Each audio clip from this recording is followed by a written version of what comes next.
Hello दोस्तों, नमस्ते। Welcome back to our YouTube channel. और दोस्तों, आज हम बात करने वाले हैं कि लॉन्ग टर्म में हम किस तरीके से स्टॉक मार्केट में पैसा डाल के गेन कर सकते हैं। अगर हम पिछले कुछ सालों में कुछ कंपनी ने जो रिटर्न्स दिए, जिस तरीके से रिटर्न्स डिलीवर्ड किए, तो उसको अगर मद्देनज़र रखते हुए अगर देखा जाए, तो फिलहाल के लिए अगर हम बड़ी-बड़ी जो कंपनियाँ हैं, जो टीसीएस है, इन्फोसिस है, विप्रो, नहीं तो फिर केपीआईटी टेक्नोलॉजी रहेगी।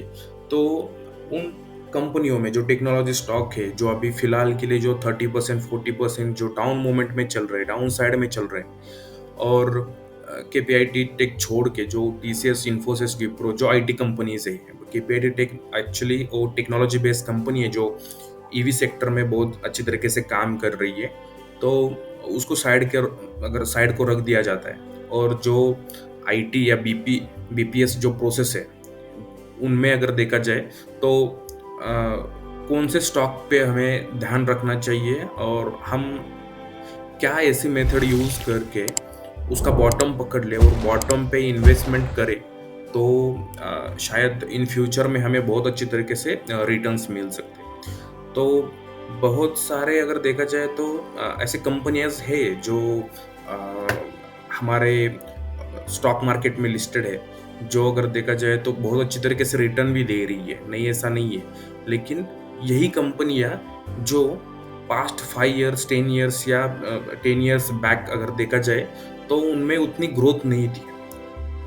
उनको कोई पूछता भी नहीं था, लेकिन अभी फिलहाल के लिए देखा जाए तो वो एक लार्ज कैप, एक बड़ा हाथी जैसे बनी है, एक बिग शार्क टाइप बनी है। तो इन कंपनियां कैसे बनी, उसमें फंडामेंटल चेंजेस कैसे आए, मैनेजमेंट में कौन से डिसीजन या कौन से बदलाव कर दिए गए, जिसकी वजह से कंपनियों ने मतलब कांस्टेंट ग्रोथ हासिल की है, और उसी के साथ साथ उनका जो बैलेंस शीट है वो अच्छी तरीके से सुधरा है। तो अगर अभी हम टीसीएस का चार्ट ओपन किया है, अगर टीसीएस के बारे में देखें, तो लास्ट 1 मंथ में ऐसा कुछ रिटर्न्स वगैरह नहीं दिख रहे। लास्ट 6 मंथ में भी देखा जाए, तो मतलब ऑलमोस्ट इसका जो हाई था वो 3558 के अराउंड था, और अभी जो टीसीएस का स्टॉक चल रहा है वो 3219 के आसपास चल रहा है। लास्ट 1 ईयर देखा तो भी सेम सेम ही आपको दिखेगा कि उसका जो हाई था, हमने देखा था कि वो कितना है, 3558, और अभी जो चल रहा है वो 3219। बट आप अगर 3 साल पे देखोगे, देखिए, 3 साल में देखोगे, जिसने भी इधर खरीदी किया है, जिसने भी इधर बाय किया है, उसका ऑलमोस्ट पैसा डबल हो गया है, इतने गिरावट के बाद भी। अगर इधर जिसने भी खरीदी किया है 1800 1900 के आसपास, उसका अभी भी पैसा डबल हो रहा है। लेकिन मतलब कहने का मतलब है कि आपका पैसा 3 साल में डबल हो रहा है। ऐसा नहीं कि आप छोटी कंपनी में ही चले जाओ। ऐसा है कि आपका जो भी मैक्स टू मैक्स आपका जो पोर्टफोलियो जो भी रहेगा, वो लार्ज कैप या max to max mid cap में भी अच्छे वाली जो कंपनियां है, उन उन उनमें इन्वेस्टेड रहना चाहिए। क्योंकि अगर आप छोटी कंपनियों में जाते हो, तो उसमें ग्रोथ जिस टाइप से रहता है, उसी टाइप से आपको वहाँ पे रिस्क भी रहता है। वो कंपनियाँ 10-10, 15-15, 20-20% in one day, in single day they will fall it down. तो एक याद रखना है कि अगर आपको जितना रिस्क लेने की कैपेसिटी है, उतना रिटर्न मिलेंगे। ऐसे नहीं कि वो कंपनियाँ जो आप छोटी कंपनियाँ अगर पकड़ लोगे, वो 10-10, 20-20% भी बढ़ जाती है। उसका पीछे का रीज़न क्या है? सबसे इम्पोर्टेंट है कि उसका मार्केट कैपिटलाइजेशन। अभी अगर इसका पकड़ा टीसीएस का, तो 11 lakh crore around market capitalization है।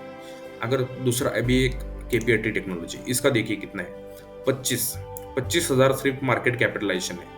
लेकिन इसका रिटर्न्स अगर देखोगे 1 ईयर, देखिए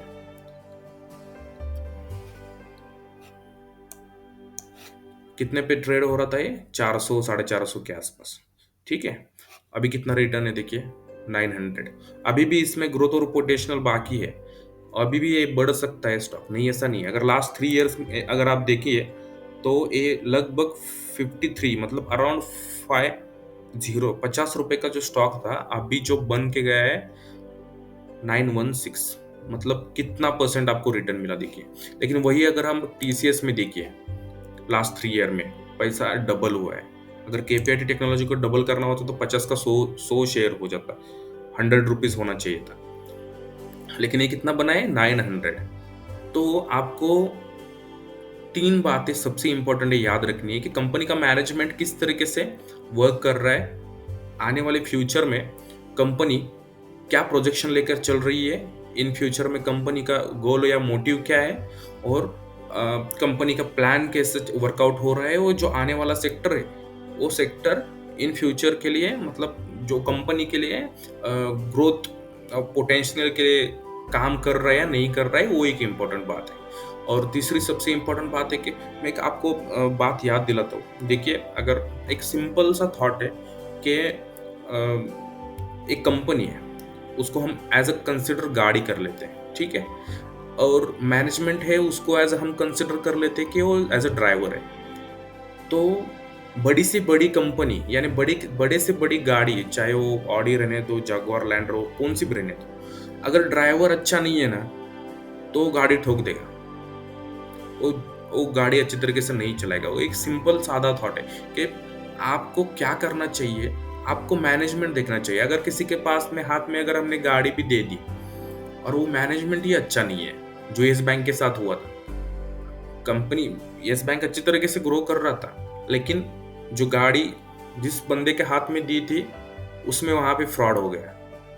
तो इस तरीके से चीजें अगर वर्कआउट होगी तो कंपनी के लिए ना ही अच्छी होगी, ना ही शेयर होल्डर के लिए, ना ही कंपनी में जो भी एम्प्लॉयज रहेंगे उनके लिए अच्छी होगी।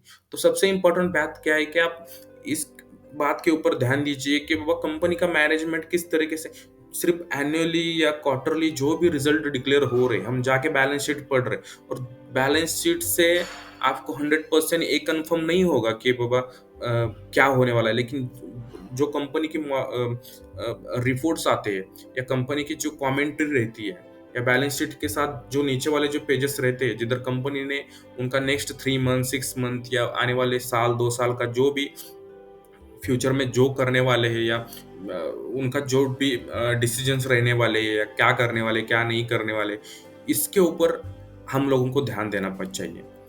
तो वही है, अगर कोई भी अगर ड्राइवर रहेगा, वो अच्छा ड्राइवर है और उसको अल्टो दे दी तो वो मुंबई से दिल्ली तक अच्छी तरीके से जा सकता है। लेकिन कोई भी अगर बंदा रहेगा जो ड्राइवर अच्छा नहीं है और उसको ऑडी दे दी, तो उधर ही मतलब तो एक बात इंपॉर्टेंट है कि आपको एक समझनी चाहिए कि क्या करना चाहिए एक्चुअली और क्या नहीं करना चाहिए। तो आपको एक तो कंपनी का एनालिसिस करना चाहिए, कंपनी किस तरीके से वर्क कर रही है और कंपनी का मैनेजमेंट किस तरीके से वर्क कर रहा है। तो इधर ही आपका 50% खेल मतलब खत्म हो जाता है कि आपको क्या उस कंपनी से इनपुट या आउटपुट किस तरीके से मिल सकता है, वो भी आपको समझ में आएगा। तो ठीक है, अगर हमने इसका 10 साल का भी चार्ट अगर देखा टीसीएस का, तो ऑलमोस्ट 700 के आसपास था, अभी 320 के आसपास चल रहा है। तो और मैक्स टू मैक्स भी इसका चार्ट देखा तो 157 जो 2005 से चल रहा है। तो अभी अगर देखा तो लगभग बहुत ही अच्छी तरीके से कंपाउंडेड ग्रोथ दिया है इस कंपनी में। अगर देखा जाए तो आप skinner.com के ऊपर आगे देख सकते हो। देखिए, इसके कॉम्पिटिटर कौन है, जो आईटी सॉफ्टवेयर जो है उसमें कॉम्पिटिटर कौन कौन है। टीसीएस है, इन्फोसिस है, एचसीएल टेक, विप्रो, एल&टी, माइंडट्री एंड टेक महिंद्रा। सो इन सब कंपनियों में अगर पीई के हिसाब से अगर देखा जाए तो मुझे पर्सनली एचसीएल टेक्नोलॉजी अच्छा लगता है, क्योंकि इनमें ग्रोथ भी है, इनको मतलब बहुत अच्छे तरीके से बीपीएस का भी काम मिल रहा है। तो और इनके जो क्वार्टरली रिजल्ट थे अभी जो डिक्लेयर हुए थे, तो वो भी अच्छे थे। तो मुझे थोड़ा सा एचसीएल टेक्नोलॉजी के ऊपर थोड़ा सा लग रहा है कि ये कंपनी थोड़ा सा अच्छे से काम कर रही है। और इन्फोसिस के तो रिजल्ट डाउन ही निकले थे, टेक महिंद्रा भी इतने खास रिजल्ट नहीं थे। अगर आपको जाना ही है तो एचसीएल और टीसीएस के साथ जा सकते हो। देखिए, कोई रिकमेंडेशन नहीं है, एज हम नॉर्मली डिस्कस कर रहे हैं, क्योंकि पैसा आपका है तो रिस्क भी आपका ही होगा। किसी के ऊपर ध्यान मत दीजिए, जस्ट हम नॉर्मली डिस्कस कर रहे हैं। कोई भी अगर आपको बोल रहा है कि भाई ये ले लो वो ले लो, तो थोड़ा संभल के, थोड़ा सोच के जो करना है करना चाहिए, क्योंकि पैसा आपका रहेगा। अगर बाई चांस अगर आपका पैसा लॉस में चला जाएगा तो जिसने आपको बताया था, वो बोलेगा कि भाई तेरा जैसा हुआ है वैसे ही मेरा ही हुआ है, तो थोड़ा संभल के। ये देखिए इधर 100 का 900 तक चला गया है, और 2019 से मतलब लगभग 2023 तक, मतलब 3-4 साल में आपका पैसा 7-8 गुना कर दिया है इस कंपनी ने।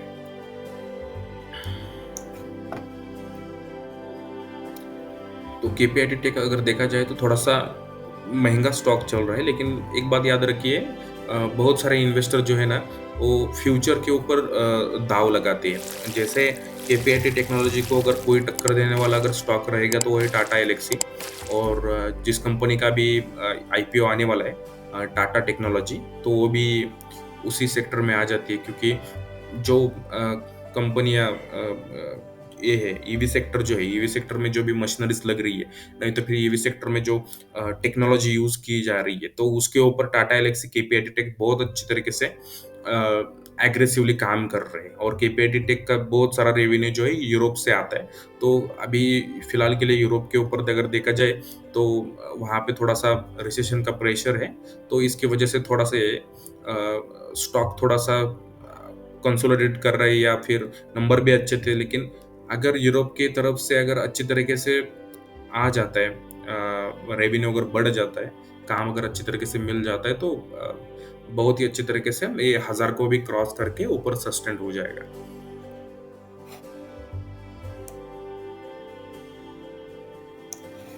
देखिए सेल्स इनका अगर देखा जाए, केपीआईटी टेक के बारे में हम नॉर्मली डिस्कस कर रहे हैं कि अगर हम टाटा कंसल्टेंसी या इन्फोसिस या विप्रो को अगर कंपेयर करें, तो उससे अच्छा केपीआईटी टेक ने अगर हमको रिजल्ट भी दिए और रिटर्न्स भी दिए, तो हम मोस्ट प्रोबेबली केपीआईटी टेक के बारे में डिस्कस कर रहे हैं। तो केपीआईटी टेक अगर सेल्स अगर देखा जाए तो देखिए कंटिन्यूसली ये सेल्स का नंबर ना क्वार्टर ऑन क्वार्टर ये बढ़ते ही चला जा रहा है। थोड़ा थोड़ा बीच बीच में थोड़ा सा कम हुआ है, लेकिन अगर आप एंड तक देखिए, मार्च 2020 से मार्च 2023, मतलब नॉर्मली 2-3 इयर्स में है, अगर इन्होंने जो अपना सेल्स का काउंट है वो डबल कर दिया है। और उसी के साथ साथ अगर जगह नेट प्रॉफिट देखिए 38 सीआर तक था, वो अभी 112 तक चला गया है। तो इसका मतलब ये है कि इन्होंने प्रॉफिट, सेल्स तो ऑलमोस्ट डबल हो गया है, लेकिन नेट प्रॉफिट देखिए 3 गुना, ऑलमोस्ट 3 गुना हो गया है। तो इसके ऊपर थोड़ा ध्यान दीजिए कि किस तरीके से कंपनी वर्क कर रही है, किधर एक्सपेंसेस में थोड़ा सा कटौती कर रही है, नहीं तो फिर टैक्सेस में उनको कुछ अजम्पशन मिल रहा है, या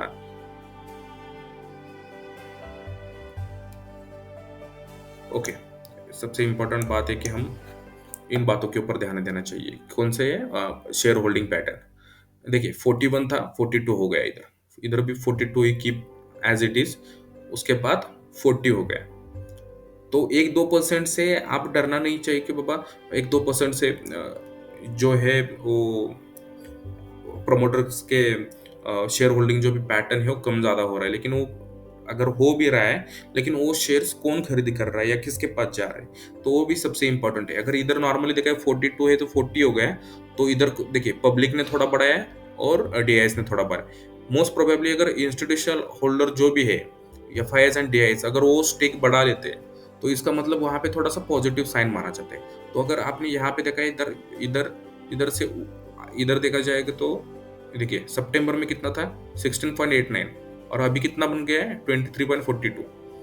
इधर सेम अगर देखा 13 से इधर थोड़ा सा डीआईएस ने अपना स्टेक थोड़ा कम कर दिया है, और पब्लिक ने भी थोड़ा सा स्टेक कम कर दिया है। लेकिन वो स्टेक किसने बढ़ाया, अगर देखा जाए तो एफआईएस ने बढ़ाया।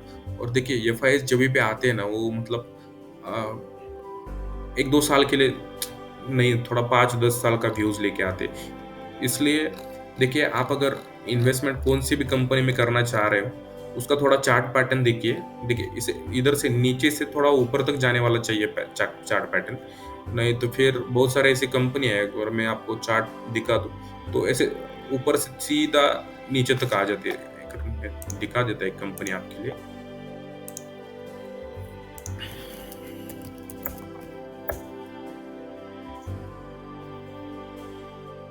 इस कंपनी को देखिए बीसीजी, किस तरीके से ऑपरेटर ने यहाँ पे स्टॉक भगाया था। देखिए इधर किधर तक गया था, 114 तक। देखिए सीधा ऊपर से फिर से नीचे आ गया, और कितना अभी कितने तक ट्रेड कर रहे हैं, मुझे लगता है 10 के नीचे, हाँ 10 के नीचे चला गया था।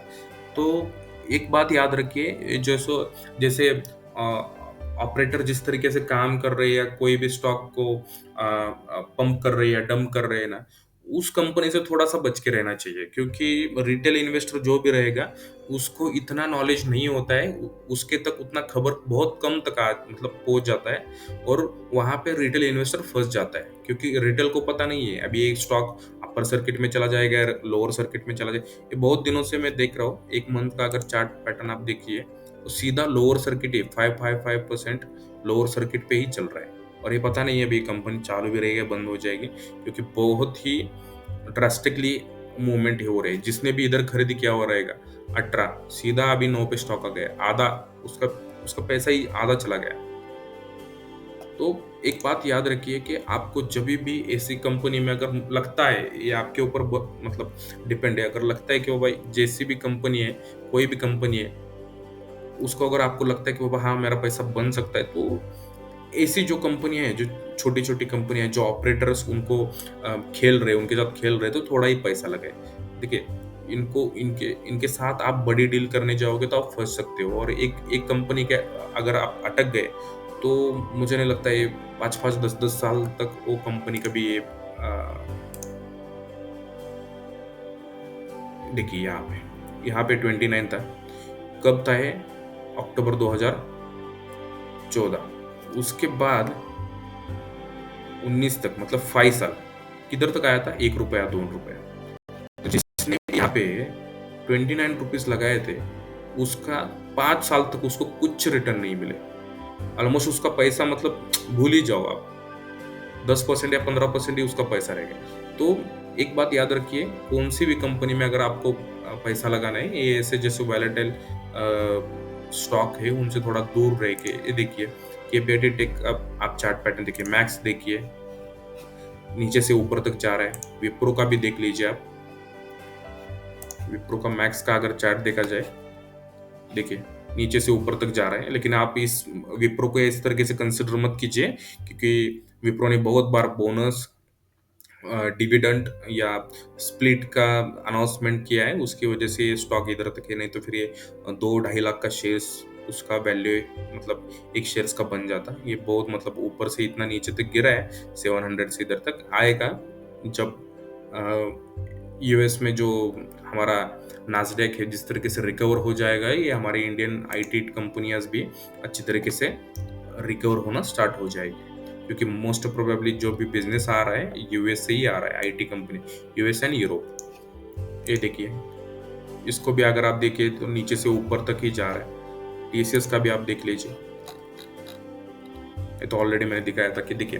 तो दोस्तों एक बात याद रखना, किस तरीके से आपको पैसा कमाना है, क्या करना है। एक नॉर्मली हम सबसे इम्पोर्टेंट है कि चार्ट पैटर्न से जा सकते हैं। दूसरा है कि फंडामेंटल कंपनी जो भी हम चूज करेंगे, उसके ऊपर ध्यान रखना है कि फंडामेंटल कंपनी कौन सी स्ट्रांग है और कौन सी नहीं है।